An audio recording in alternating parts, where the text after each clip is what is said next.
एक ऐसा प्रेम कहानी जिसमें प्यार, धोखा और कत्ल, जहां मानवता की सारी हदें पार कर दी गई। एक हिंदू लड़की जिसे प्यार करने की सजा सिर्फ और सिर्फ मौत मिला। लेकिन दोस्तों, जुर्म चाहे जितना सातिराने तरीके से किया जाए, एक न एक दिन दुनिया के सामने आ ही जाता है। ये कत्ल ही नहीं बल्कि एक विश्वास के कत्ल की कहानी है। आखिरकार किस पे भरोसा किया जाए और किस पे नहीं, आज के जमाने में सोचने और समझने का विषय है। लेकिन कौन थी वो हिंदू लड़की, किसका कत्ल कर दिया गया, क्या थी इस घटना के पीछे की सच्चाई, आज इस कहानी के माध्यम से जानने की कोशिश करेंगे। नमस्कार, मैं आकाश राजभर और आप देखना शुरू कर चुके हैं डीआर न्यूज 9। दरअसल ये घटना हरियाणा के गुरुग्राम शहर की है। बात कर रहा हूं मैं 19 दिसंबर 2024 की सुबह करीब 10 बजे के आसपास गुरुग्राम के सेक्टर 5 थाने में एक 26 वर्षीय लड़की पहुंचती है और कहती है, साहब मेरा नाम कोमल मंडल है और मैं बगल की रहने वाली हूँ। मेरी एक बड़ी बहन जिसका नाम पूजा मंडल है, जो 15 दिसंबर 2024 से ही गायब है। बस इतना सुनते ही पुलिस कोमल से सवाल करती है, कहती है तुम्हारी बहन 19 दिसंबर 2024 से ही गायब थी, फिर भी तुम इतने दिन कहाँ थी? कोमल इस पे जवाब देते हुए कहती है, साहब मेरी बहन अपने प्रेमी के साथ लिविंग रिलेशनशिप में रहती थी, जिसका नाम मुश्ताक अहमद है, जिसकी उम्र लगभग 34 साल है, जो मूल रूप से उत्तराखंड का रहने वाला है। मुझे लगा था कि वो अपने प्रेमी के साथ कहीं घूमने गई होगी, लेकिन अब दोनों का फोन बंद आ रहा है। मेरी बहन के 2 छोटे छोटे बच्चे हैं जो काफी परेशान हैं, इसलिए मैं आपसे विनती करती हूँ कि आप मेरी बहन को जल्दी से जल्दी ढूंढ दीजिए। बस पुलिस इतना सुनते ही पूजा के घर से गायब होना, फोन बंद आना और मुस्लिम प्रेमी, जैसे ये सारी बात पुलिस सुनती है, बिना देरी किए एक टीम का गठन करती है और पहुंच जाती है उत्तराखंड के सितारगंज के अंतर्गत गौरी खेड़ा नामक गांव मुश्ताक के घर पे। उस वक्त मुश्ताक घर पे ही होता है। तुरंत गिरफ्तार करके हिरासत में लेती है पुलिस और वहीं पूजा मंडल के बारे में जब सवाल करती है तो मुश्ताक पुलिस को भरपूर घुमाने की कोशिश करता है, लेकिन पुलिस को यकीन हो जाता है कि मुश्ताक कहीं न कहीं कुछ झूठ बोल रहा है। तब पुलिस उसे थाने में ले जाकर उसे सख्ती से पूछताछ करती है, कहती है कि पूजा मंडल कहाँ है और उसका मोबाइल बंद आ रहा है। तब आखिरकार मुश्ताक बेबस होकर पुलिस के सामने अपनी सच्चाई कबूल कर लेता है और एक ऐसी सच्चाई पुलिस को सुनाता है जिसे सुनने के बाद पुलिस भी हैरान हो जाती है। कहता है, साहब पूजा अब इस दुनिया में नहीं है, करीब 1 महीना पहले हमने उसकी हत्या कर दी है। दरअसल इस कहानी की शुरुआत होती है साल 2022 में। पूजा मंडल जो उत्तराखंड के उधम सिंह नगर जिले के बंगाली कॉलोनी में अपनी माँ और छोटी बहन के साथ रहती थी। पहली बार पूजा की अपने जाति के लड़के से शादी होता है। जब पूजा अपने ससुराल चली जाती है तो पूजा की छोटी बहन कोमल नौकरी की तलाश में हरियाणा के गुरुग्राम में आ जाती है, जो एक ब्यूटिशियन कंपनी में काम करने लगती है। इधर पूजा को कुछ सालों में 2 बच्चे हो जाते हैं, लेकिन जैसे ही 2 बच्चे इस दुनिया में आ जाते हैं, पूजा और उसके पति का लड़ाई झगड़ा शुरू हो जाता है, जिसका नतीजा ये होता है कि पूजा अपने पति से तलाक ले लेती है और तलाक लेने के बाद फिर से अपने मायके आ जाती है अपनी माँ के पास। पूजा के घर के बगल में मुश्ताक एक पंचर का दुकान चलाता था, जिसके पास एक टैक्सी भी थी।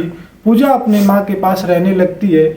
इसी बीच पूजा की माँ का तबीयत खराब हो जाता है, जिसकी वजह से मुश्ताक की टैक्सी में पूजा अपनी माँ को 3-4 बार अस्पताल ले जाती है। इसी बीच पूजा की माँ का मौत हो जाता है, जिसकी वजह से अब पूजा अपने दोनों बच्चों के साथ अकेली पड़ जाती है। इधर इलाज के वक्त टैक्सी से लेकर आने जाने के दौरान पूजा का मुश्ताक से दोस्ती हो जाता है, दोनों में बातचीत शुरू हो जाता है, जिसका नतीजा ये निकलता है कि दोनों में प्रेम प्रसंग शुरू हो जाता है। दोनों इतने करीब आ जाते हैं कि मुलाकात करना भी शुरू कर देते हैं। इधर प्रेम प्रसंग शुरू तो हो जाता है, लेकिन दोनों को इस बात का डर था कि कहीं जब लोगों को ये पता चलेगा कि हम दोनों अलग अलग धर्म से आते हैं तो हंगामा न मच जाए।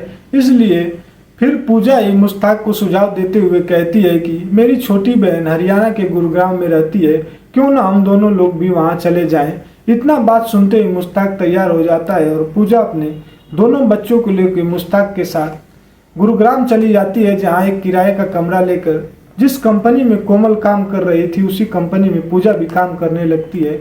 इधर मुश्ताक भी एक प्राइवेट कंपनी में काम करने लगता है। सब कुछ अच्छा चलने लगता है, लेकिन इन दोनों के अंदर इस बात का डर हमेशा लगा रहता था कि कहीं जब गांव समाज को हमारे बारे में पता चलेगा तो गांव समाज के लोग हमें जीने नहीं देंगे।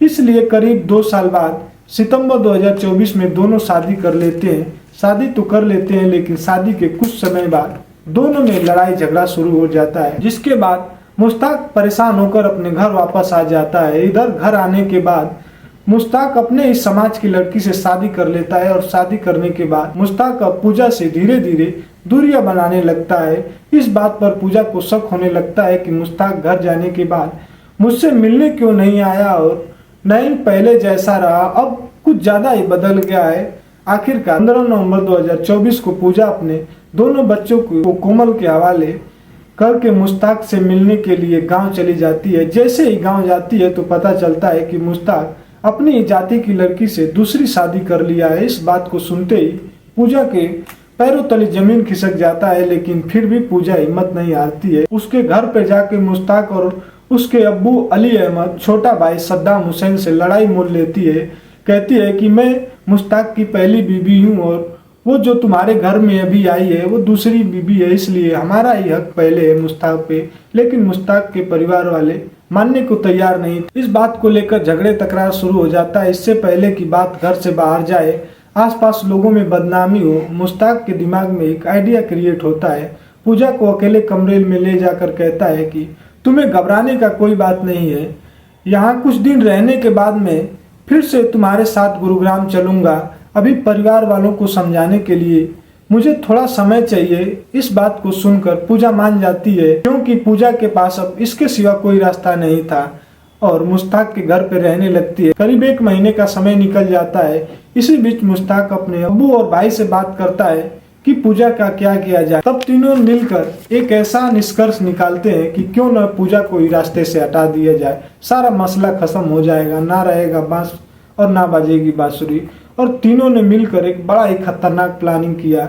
प्लानिंग के तहत 15 नवंबर 2024 को मुश्ताक पूजा को अपनी बड़ी बहन के घर लेके चला जाता है। जैसे ही घर पहुंचता है वैसे ही मुश्ताक के अब्बू अली अहमद और छोटा भाई सद्दाम हुसैन भी वहां पहुंच जाते हैं और वहीं एक दिन रहने के बाद 16 नवंबर 2024 को हत्या को अंजाम देने के लिए अली अहमद पूजा का पैर पकड़ लेता है। भाई सद्दाम हुसैन हाथ पकड़ लेता है। उसके बाद मुश्ताक एक तेजधार हथियार निकालकर पूजा का गला रेत देता है। पूजा का मौत तो हो जाता है, लेकिन सवाल ये था कि डेड बॉडी को ठिकाने कहाँ लगाया जाए, जिसके लिए मानवता की सारी हदें पार कर देते हैं। उसे तेजधार हथियार से पूजा का सर धड़ से अलग कर देते हैं और कटे हुए शरीर को अलग अलग जगह पर फेंक देते हैं। मुश्ताक पूजा का मोबाइल और अपना मोबाइल बंद करके बड़े ही आराम से दूसरी बीबी के पास रहने लगता है। इधर जब पूजा का फोन बंद आने लगता है तब छोटी बहन कोमल परेशान होकर आखिरकार थाने में जाकर रिपोर्ट करती है, जिसके बाद पुलिस अपनी बहादुरी से इस हत्या का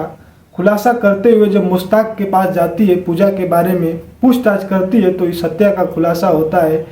तब उस डेड बॉडी के बारे में पूछा जाता है तो समय हो जाने के कारण कंकाल मिलता है, जिसका अंतिम संस्कार किया जाता है। हालांकि मुश्ताक और उसके भाई और पिता तीनों अभी अपने गुनाहों की सजा काट रहे हैं। पूजा तो चली गई, लेकिन छोड़ गई अपने दोनों रोते बिलखते बच्चे और ढेर सारे सवाल कि आखिर कब तक यूं ही जान जाएगा। तो दोस्तों, इस घटना के बारे में आपका क्या विचार है, कमेंट करके कमेंट बॉक्स में जरूर बताएं। अगर वीडियो आपको अच्छा लगे तो लाइक, कमेंट, शेयर, सब्सक्राइब जरूर करें। तो इस घटना को सुनाने का उद्देश्य किसी को परेशान करना नहीं, ना ही किसी जाति धर्म को ठेस पहुंचाना है। बस आप सावधान रहें, सतर्क रहें और सुरक्षित रहें। फिर मिलेंगे एक नई वीडियो के साथ। तब तक के लिए जय हिंद, जय भारत।